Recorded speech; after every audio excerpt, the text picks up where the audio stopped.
vous laisse commencer. Bonjour. Bonjour. Toujours bizarre d'entendre sa voix. Donc on va se présenter un tout petit peu. Donc on vient de Strasbourg, on est l'équipe mobile pour adolescents qui existe depuis à peu près 1 an et demi. Perrine va vous présenter plus spécifiquement après l'équipe. Juste quelques mots en fait de ce qu'on va essayer de dire aujourd'hui. Nous on a commencé il y a 1 an et demi avec un projet qui était porté par les médecins. On va un peu parler des questions de référence, quoi, mais du fait que du coup les jeunes qu'on rencontrait soient vus par un binôme fixe, ou en tout cas référent, hein, ne jouons pas sur les mots, et que ce soit ce même binôme en fait qui suive l'adolescent le temps de nos interventions. Et à ce moment-là, on lit le bouquin de Madame Torgeman, Dr Torgeman, sur la rencontre des jeunes en souffrance, et qui parle justement de ce dispositif plutôt avec des binômes tournants. Et c'est vrai que chez nous, du coup, on s'est beaucoup questionné. Quelle était la meilleure manière de faire? Ça a été vraiment quelque chose qui était réfléchi, quoi. Et donc, on a maintenu ce choix d'un binôme fixe, que j'appelle comme binôme fixe. Donc, pour chaque jeune, un même binôme qui intervient, avec des exceptions, en tout cas des fois quelqu'un qui vient un petit peu à la marge en cas d'absence, pour des raisons un peu logistiques. Et on a souhaité un peu questionner du coup les enjeux de ce lien effectivement particulier qui peut se mettre en place quand on intervient comme ça de manière avec les mêmes professionnels, quoi. Du coup, Perrine va présenter l'équipe, une situation clinique, moi j'en présenterai une autre, et puis voilà. Donc, du coup, moi je m'appelle Perrine Serrier et je suis psychologue à l'équipe mobile. Donc on intervient auprès d'adolescents âgés de 11 à 18 ans. On couvre les 3/4 du territoire du Bas-Rhin et on est une équipe intersectorielle parce qu'on regroupe 3 centres hospitaliers, un qui est plutôt au nord, un plutôt dans l'Eurométropole de Strasbourg où nos bureaux sont basés, et un dans le sud de Strasbourg. Par exemple, Vincent est employé par dans le centre hospitalier du nord, et moi par exemple je suis employée par le centre hospitalier plutôt du sud.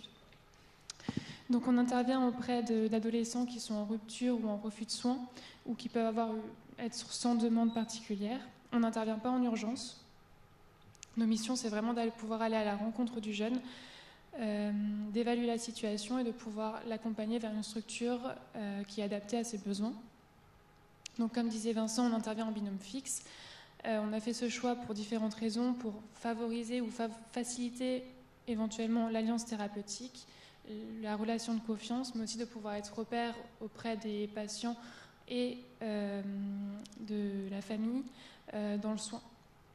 Comme le disait aussi Vincent, on intervient de temps en temps en trinôme, soit en fonction des situations cliniques ou des besoins organisationnels de l'équipe. Donc pour vous présenter la vignette clinique, donc c'est un jeune qui s'appelle Oscar, il a 11 ans, il nous est adressé par un psychiatre du CMP, dans des CMP avec lesquels on travaille, avec une inquiétude pour une éventuelle entrée en psychose. Du coup, Oscar est en refus de soins. Le psychiatre a pu le rencontrer une fois. Et puis, depuis, il refuse d'y aller et la famille n'arrive plus à le mobiliser. Il y a des éléments de persécution qu'on peut retrouver un peu dans le discours de Oscar. Et la famille est très en demande d'un avis, d'un diagnostic, du fait de similitudes entre le fonctionnement du papa et de Oscar, le papa étant atteint d'une schizophrénie, mais qui est stabilisée. Et du coup, certains fonctionnements de Oscar lui fait écho. Donc il y a une réelle demande parentale. Oscar est le 3e d'une fratrie de 5, avec 2 grands frères et 2 petites sœurs. C'est très conflictuel à la maison avec les grands frères et les parents. Du coup, les parents en fait évitent toute chose qui pourrait mettre Oscar en conflit ou en opposition avec eux. Et du coup, ça devient un peu compliqué aussi au niveau de l'éducation pour la famille. Oscar est vraiment sans demande. Pour lui, il n'a pas besoin d'aide, tout va bien et il n'a pas de difficultés. Au niveau de la scolarité, c'est aussi un petit peu difficile. C'est compliqué pour lui, et les relations avec ses pairs aussi, où là aussi, dans son discours, on entend aussi des éléments de persécution, comme j'ai pu le dire avant. Donc quand on rencontre Oscar, c'est vrai qu'il est vraiment, comme je l'ai dit, dans une opposition. Et la famille est vraiment plus dans une demande. Donc c'est vrai qu'on s'est beaucoup appuyé sur la demande parentale pour arriver à créer du lien et une alliance thérapeutique, et pour pouvoir, du coup, pouvoir progressivement créer une relation avec Oscar. Donc on est intervenu en toute l'intervention, elle a duré à peu près 6 mois. Pendant 2-3 mois, on est intervenu à raison d'une fois par semaine pendant 2 mois. Et progressivement, on a espacé à une fois toutes les 2 semaines. On a utilisé différents outils pour entrer en relation avec Oscar, les jeux de société, les activités en extérieur. On a aussi fait un génogramme pour pouvoir comprendre un peu ses relations avec ses pairs, mais aussi avec les institutions comme l'école ou le téléphone qui avaient une place très importante pour Oscar. Et progressivement, on a aussi accompagné la famille dans une démarche de mettre en place une AED pour pouvoir vraiment distinguer le côté éducatif de tout ce qui était les questions liées à la scolarité ou au fonctionnement à la maison et le côté du soin. Dans ces premiers mois, vers 2-3 mois, on a intégré du coup le psychiatre de l'équipe pour qu'il puisse venir faire une évaluation au domicile et commencer à créer une relation avec Oscar pour pouvoir commencer à penser en relais progressif vers une structure adaptée. Et du coup, au bout de vers 5-6 mois de prise en charge, on a pu l'accompagner aux consultations en institution chez psychiatre, accompagné du coup d'un des 2 binômes référents de l'équipe pour pouvoir vraiment faire les choses de manière en douceur et progressive et que presque la relation de confiance et l'alliance thérapeutique qu'on avait pu créer avec Oscar puisse se transmettre en fait dans l'institution et avec les professionnels qui allaient poursuivre la prise en charge.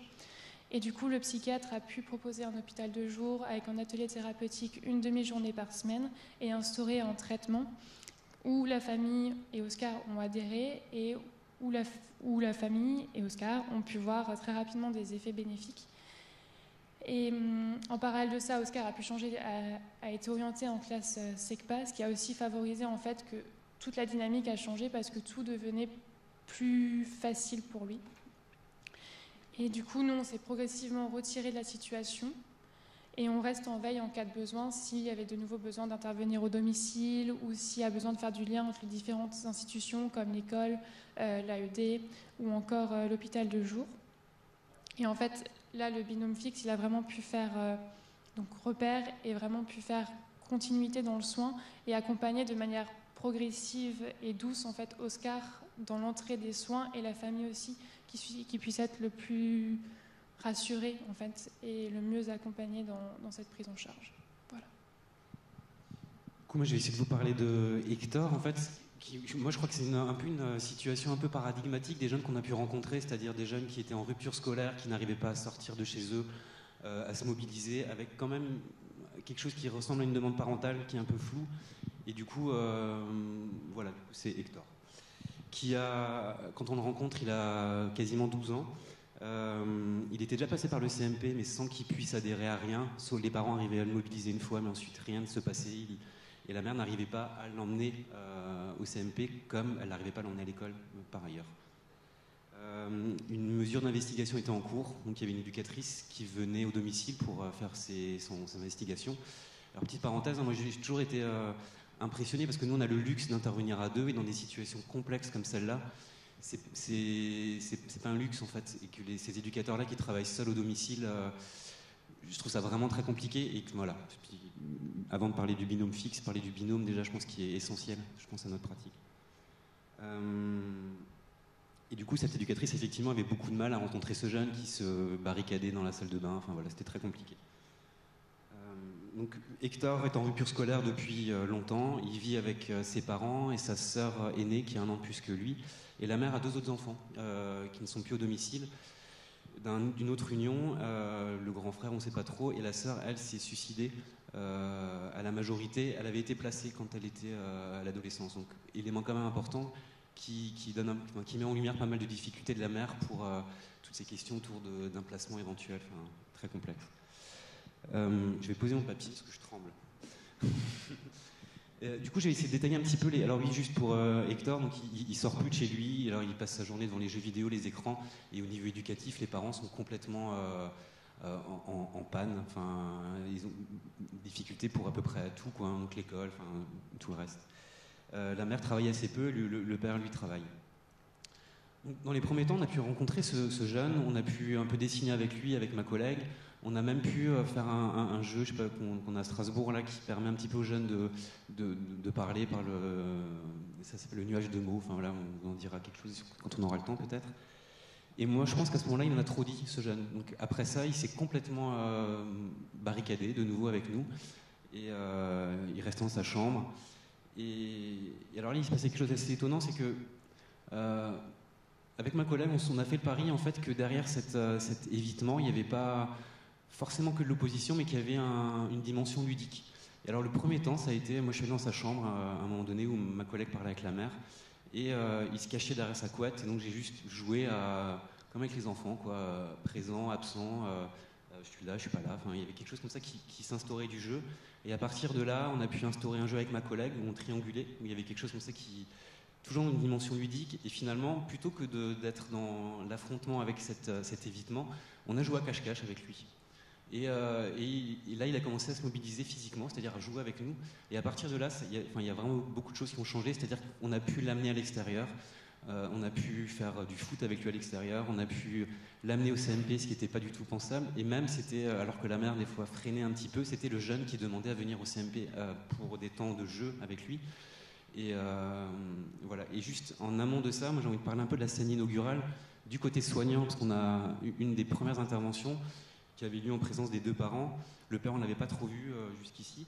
Et on a été témoin, comme ça, assez passif d'une violence paternelle qui était assez crue. Alors, pas une violence physique, mais une violence verbale et une agressivité vis-à-vis de ce jeune qui était assez terrible, quoi. Et je crois que, en tout cas de mon côté, il y a eu quelque chose qui s'est inauguré aussi, parce qu'on parle du lien transférentiel du jeune vis-à-vis de l'équipe, mais je crois que de notre côté aussi, il y a quelque chose comme ça qui peut se mettre en place.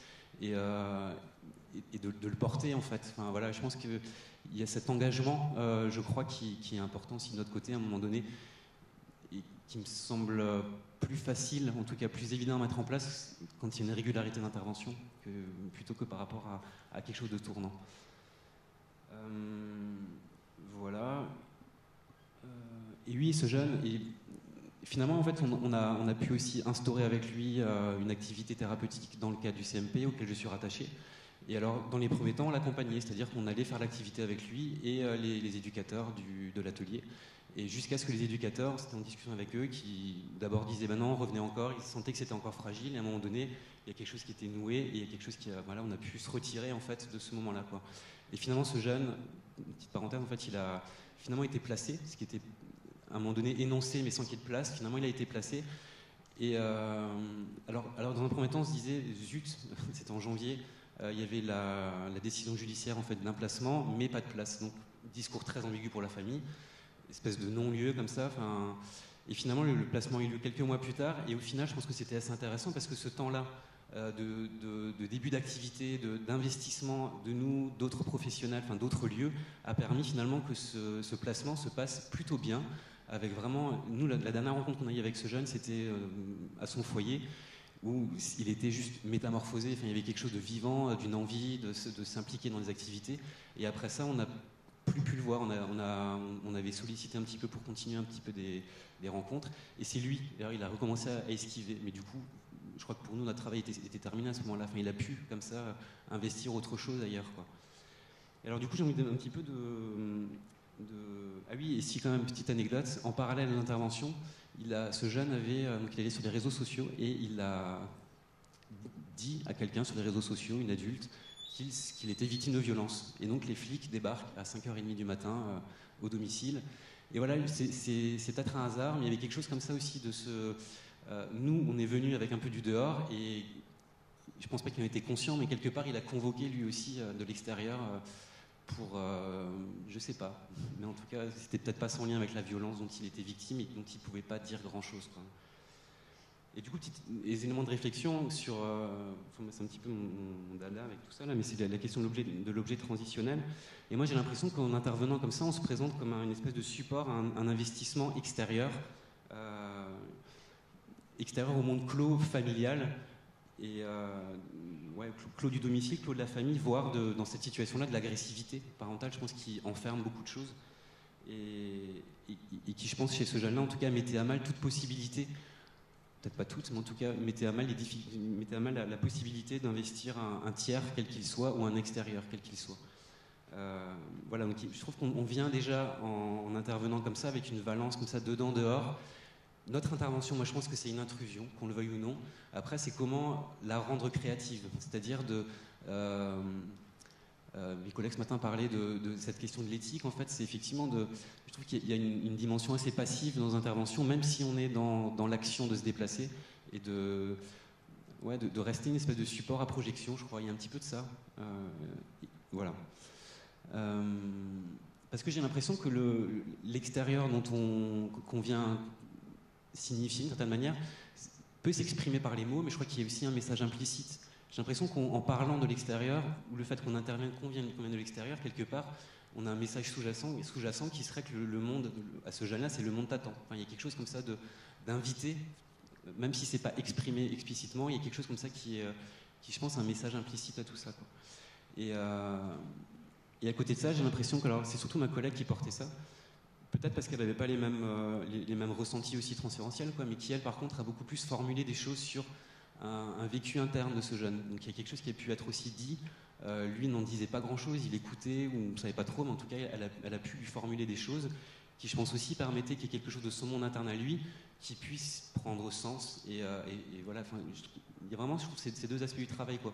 Quelque chose de ludique qui permet d'amener à l'extérieur, et en même temps quelque chose dans le dire qui permet un petit peu de borner une vie psychique intérieure. Voilà.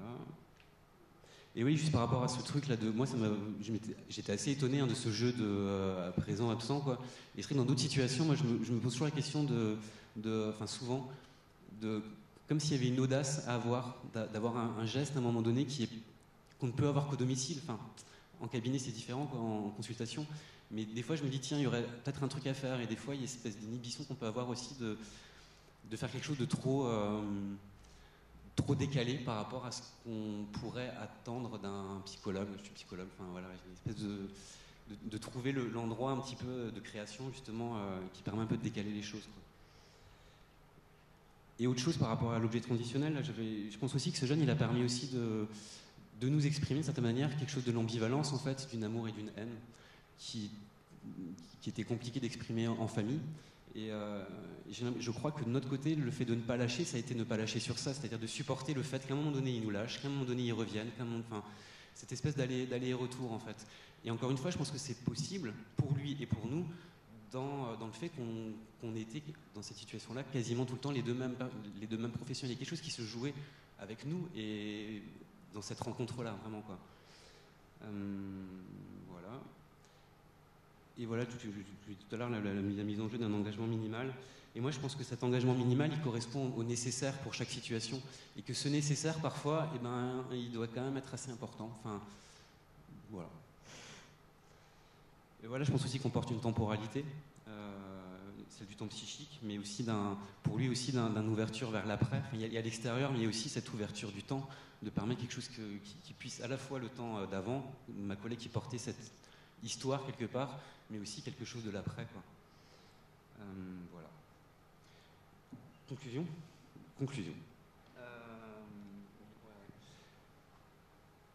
Un peu en écho avec tout ce qu'on a entendu hier et ce matin. Et je crois que l'idée, c'est un petit peu justement de mettre en discussion cette question de binôme fixe ou pas, en fait. Et là, on a parlé d'une situation dans laquelle c'était très utile, je crois, qu'il y ait les mêmes professionnels. Peut-être que d'autres situations dont on pourrait parler, qu'on a eu aussi, hein, la question se pose, en tout cas pour les parents. Moi, ça m'évoque beaucoup les situations avec les parents, qu'il y ait quelque chose qui puisse être changeant. Avec les jeunes, peut-être aussi. Et je me demande si ça pourrait pas être aussi un outil, finalement, comme d'autres outils, le fait de, dans certaines situations, penser qu'il faille changer le binôme, en tout cas qu'il y ait quelque chose qui soit du mouvement en termes de personnes, et dans d'autres où, par contre, comme cette situation-là, où il y a une nécessité, je crois, qu'un investissement puisse se faire, en fait. Moi, je me dis qu'il faut peut-être pas avoir peur du transfert, et que nous, après, c'est à nous de le manier, ce transfert, d'en faire quelque chose, et qu'au contraire, en tout cas dans ces situations-là, ça a permis vraiment de porter ce jeune, vraiment à tous les sens du terme, ailleurs, et qu'il puisse investir d'autres personnes. Donc cette expérience-là, je crois, lui a permis après d'autres expériences. Voilà. Merci. Des questions ?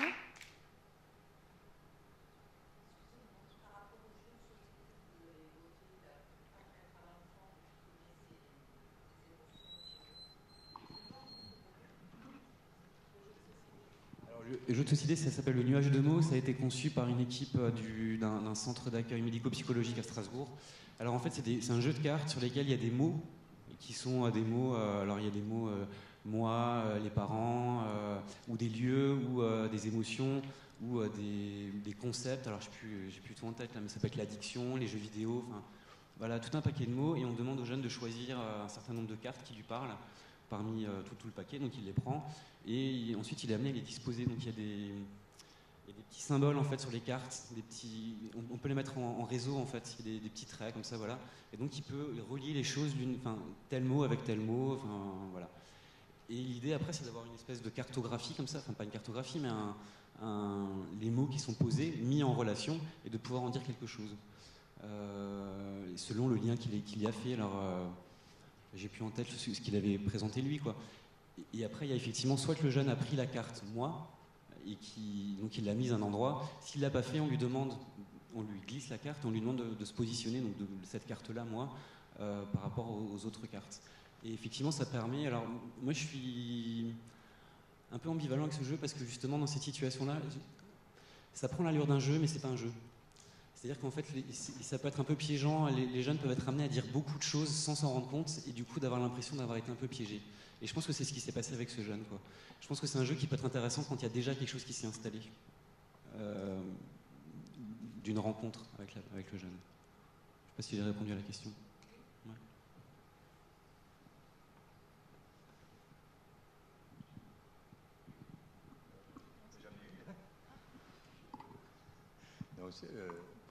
Vous avez insisté sur la notion du binôme. Pourquoi? Vous avez dit que c'est important au tout début. Oui, du binôme. C'est difficile à dire. En tout cas, ce que je peux dire enfin, je sais pas, tu vas peut-être en dire quelque chose, quoi, mais moi, je faisais le parallèle avec la même situation où une éducatrice venait toute seule. Je pense qu'il y a tellement de choses à porter entre la demande, non-demande parentale, la place à laquelle on est mise par le père, par la mère, par le couple parental, par le jeune.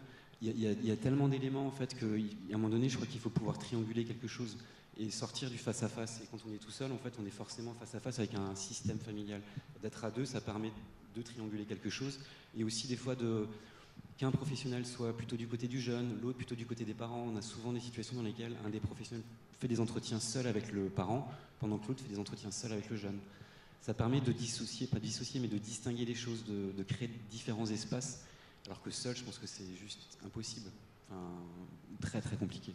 Et puis il y a aussi le côté pluriprofessionnel, parce qu'on ne l'a pas trop dit, mais il y a 4 psychologues, il y a un infirmier à temps plein, un éducateur et une assistante sociale, un psychiatre à mi-temps, et du coup ça permet aussi de mixer les binômes en fonction des professions et d'avoir vraiment un regard plus large et de pouvoir vraiment échanger sur la situation et de pouvoir élaborer aussi autrement et pas forcément d'être toujours d'accord sur ce qui se passe et de pouvoir construire vraiment la prise en charge au mieux. Je ne sais pas comment on peut. J'ai rarement vu un adolescent appeler une équipe soignante lui-même. Donc ça passe, c'est souvent la famille. Et comment, je ne sais pas si dans l'approche, comment on peut. Est-ce que vous tenez compte, vous faites des entretiens avec la famille ou en dehors de la famille? Alors, puisqu'on a parlé à un moment donné un peu de systémie, est-ce que En fait, les demandes nous parviennent par tous les intervenants qui peuvent rencontrer des jeunes. Hein. Ça peut être l'éducation nationale, l'ASE, les éducateurs voilà, ou les familles. En l'occurrence, lui, c'était un peu sur pression de l'école, en fait, il n'allait plus en cours, hein, donc, qui avait demandé ce qu'il soit vu en consultation. Et là, c'est le psychiatre du CMP auquel je suis rattaché qui avait vu la mère sans le jeune et qui, du coup, avait estimé qu'une intervention de domicile serait intéressante, quoi.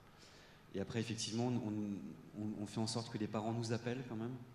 C'est-à-dire qu'il y a quand même quelque chose d'un mouvement, quand c'est possible, c'est rarement pas possible que les parents nous appellent pour prendre ce premier rendez-vous. Et ensuite, le premier rendez-vous, c'est systématiquement en présence des parents. Et après, selon ce moment-là, soit ça se répète, soit c'est à chaque fois singulier. Mais en tout cas, les parents sont systématiquement rencontrés. Ouais. Seulement, il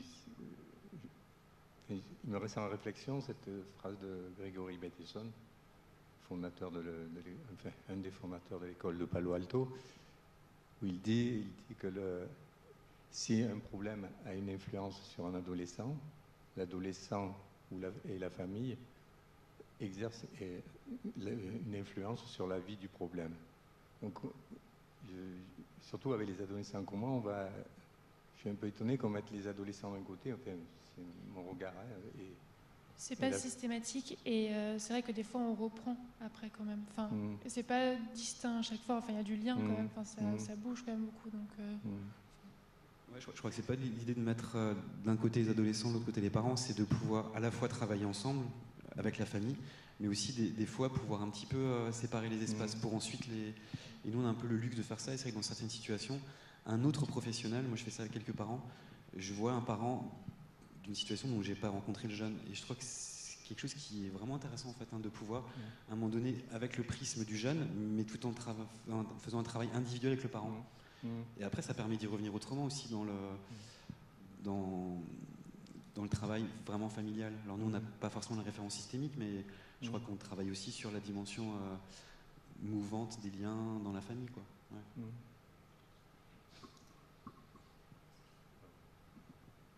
Des questions encore?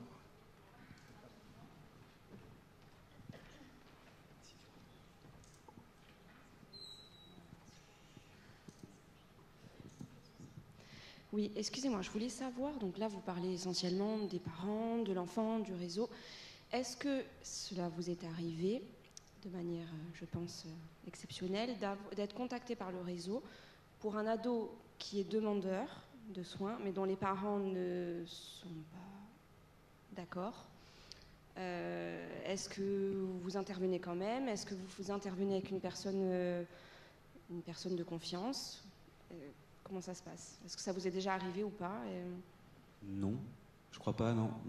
Par contre, il y a une situation, je crois que ça pourrait arriver, et moi, ça ne m'évoque une situation dans laquelle, en fait, l'ado est plus ou moins pas trop en demande, je sais pas trop, en fait. Mais par contre, il y a des enjeux après qui sont d'adhésion religieuse, où du coup, c'est là très compliqué, je trouve, effectivement, parce qu'il y a un porte-à-faux avec la pression parentale.